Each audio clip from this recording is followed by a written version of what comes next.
Este video lo que vamos a hacer es revisar o visualizar una base de datos de tipo panel, como veníamos trabajando un poco la idea anteriormente, y también vamos a ver cómo se configura o cómo la podemos cómo podemos hacer para que R reconozca este tipo de data frame particular y nos permita posteriormente utilizar los comandos de regresión de efectos fijos. Bueno, como veníamos viendo en videos anteriores, habíamos generado el código para generar este tipo de gráficas donde vinculábamos dos variables, la de equidad ante la ley con participación política, pero solamente para el caso mexicano o un solo país en distintos momentos del tiempo, y longitudinalmente se veía así. En términos transversales habíamos generado también la misma gráfica para las mismas dos variables, pero ahora solamente en un año, para un año que era el 2019, y para todos los países para los cuales hubo registro en la base de datos de BIDEM, y se visualizaba de esta manera. Y recuerden, cada uno de estos colores indica que es un país diferente. Finalmente, falta revisar cuál es la estructura para la estructura de una base de tipo panel y, por ejemplo, cómo se visualiza.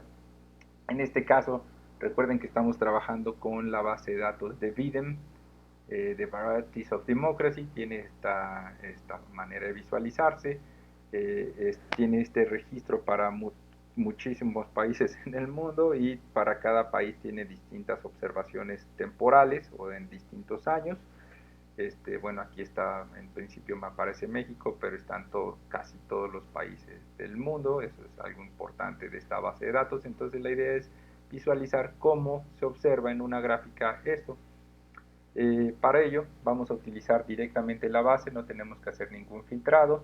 En ese sentido, pueden utilizar esta estructura de primero definir el nombre de su objeto o del data frame. En mi caso yo le definí data. Después le digo que tome este objeto, después que le aplique lo siguiente, y lo siguiente es un ggplot, una gráfica. Abro paréntesis y con AES le voy a definir que primero defina el tamaño del lienzo a partir del tamaño de estas dos variables o sus valores, la de equidad ante la ley y la de participación, separada por una coma, símbolo de más para añadir una nueva capa, y con guión bajo point le defino que adentro de este lienzo o del fondo gris quiero que los datos los represente con un punto, con un punto. Y además le digo que abro paréntesis y le pongo AES, quiero que le dé estética, y la estética que el color de cada uno de los puntos esté definido por el identificador del país. Esto es, que cada punto sea un país diferente, pero para que no lo pero esta variable está codificada como números. Entonces, para que no las trabaje como una variable continua, sino que identifique que son categorías y cada un número representa algo, en este caso representa el nombre de un país, utilice el comando factor. Cierro cierro este argumento, le añado con el símbolo de más, le añado una capa adicional. Quiero una línea de tendencia, para eso utilizo el comando guión-smooth. Abro paréntesis y le digo bajo qué método quiero que calcule esa recta, y le digo igual a LM, Linear Model, de modelo lineal, que es el modelo de regresión que vamos, en el fondo, lo que vamos a estar trabajando. Una nueva capa, y otra vez pongo theme, el tema de la gráfica, y le escribo legend.position igual a none, para que no me arroje los nombres de los países que representa cada punto, porque son demasiados. Entonces eso haría que mi gráfica se vuelva más pequeña en la presentación. Copio todo esto, lo pego en RStudio, y en datos panel, por ejemplo, aquí lo pego y lo corro. Y ahora vean lo que va a ocurrir. Nos genera una gráfica, pero vean el tamaño de esta gráfica y lo pesado que es esta gráfica. Y eso, lo pesado quiere decir que es demasiada información. Y a partir de la otra cosa es que los casos, a partir de los colores, vean que los colores que refieren países están muy próximos entre sí.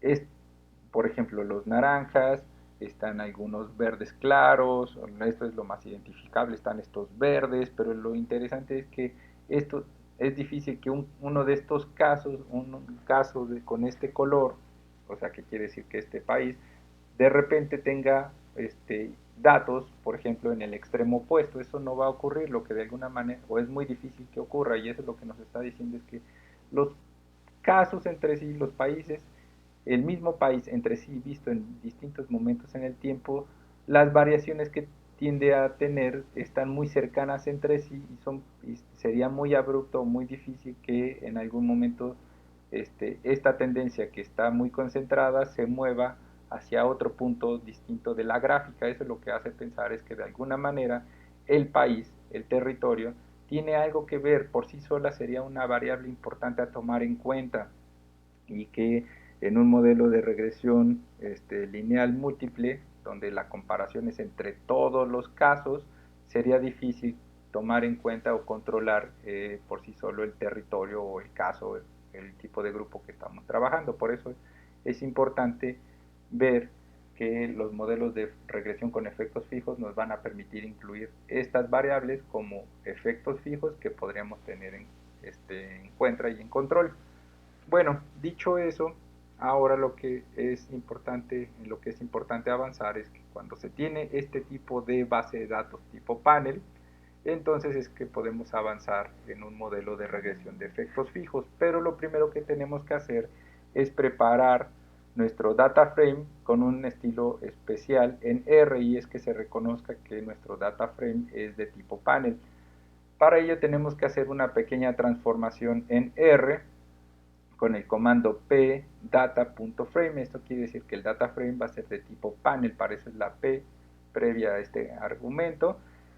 Y tomen en cuenta que este argumento o este comando pdata.frame es parte de la librería PLM. Entonces primero tiene que estar activa la librería y después para poder utilizar este comando. Bueno, la manera en que se hace esto es lo siguiente: vamos a guardar como un nuevo objeto nuestro nuevo data frame. En este caso yo le puse data.p, y como este es el nombre del objeto, el tipo de asignación le estoy diciendo guarda como este objeto todo lo que está a la derecha de este comando. Entonces para eso es el símbolo de asignación. Aquí escribo PLM, dos puntos nada más para enfatizar que se trata de la librería PLM, pero si ya la tienen activa no es necesario escribir todo esto, PLM y doble dos puntos, no es necesario incluirlo si ya la tienen activa. Si no, la pueden activar directamente desde aquí solamente para realizar este comando. Pero bueno, entonces se activa PLM y luego el comando es pdata.frame, abrimos paréntesis y los argumentos que van adentro de este comando es: primero se especifica el data frame ya existente, el cual se quiere transformar de un data frame normal a un data frame tipo panel. Se escribe el nombre del objeto separado por una coma, se incluye este argumento index. En este index le vamos a indicar cuáles son nuestras dos variables que nos caracterizan o que sirven de guía a nuestra base de datos tipo panel. Esto es, por un lado le especificamos cuál es la variable que contiene a la unidad de análisis, y por el otro lado le indicamos cuál es la variable que se refiere al periodo del tiempo con el cual estamos trabajando. Entonces, si le echan una ojeada al vistazo del data frame de BIDEM, entonces, por ejemplo, la unidad de análisis son los países. Entonces hay distintas maneras en que esto está señalado, por ejemplo, country name o country-text-id, y la otra es country-id. Entonces aquí lo que nos está diciendo es, estas tres nos están indicando cuál es la unidad de análisis, nada más que están codificadas de manera diferente. Y la otra es el año, year, la columna year, aquí nos está indicando que este es los lapsos o los periodos en los cuales se está trabajando. Tomando eso en cuenta, vamos a este argumento index y le escribimos C, que concatene, paréntesis, y primero escribimos entre comillas el nombre de la variable que contiene la unidad de análisis. Aquí yo seleccioné country-id separado por una coma, la variable de entrecomillado year, y de esta manera estoy definiendo el periodo, la variable que contiene al periodo o el tiempo. Esto es lo primero que hay que hacer, transformar nuestro data frame original en un data frame tipo panel, y si lo copian y lo pegan en RStudio, lo que va a ocurrir es lo pego, lo corro, lo que va a ocurrir es lo siguiente: se va a generar un nuevo objeto. Vean que es el objeto que se llama data.p, es esto, y vean lo siguiente: tiene exactamente la misma cantidad de filas, 27.380, y la misma cantidad de columnas o variables, 1818. La única diferencia es que ahora R ya reconoce que data.p es una matriz de datos tipo panel, mientras que data no lo es, sino que la reconoce como un data frame normal. Entonces esto nos va a servir posteriormente para trabajar con PLM.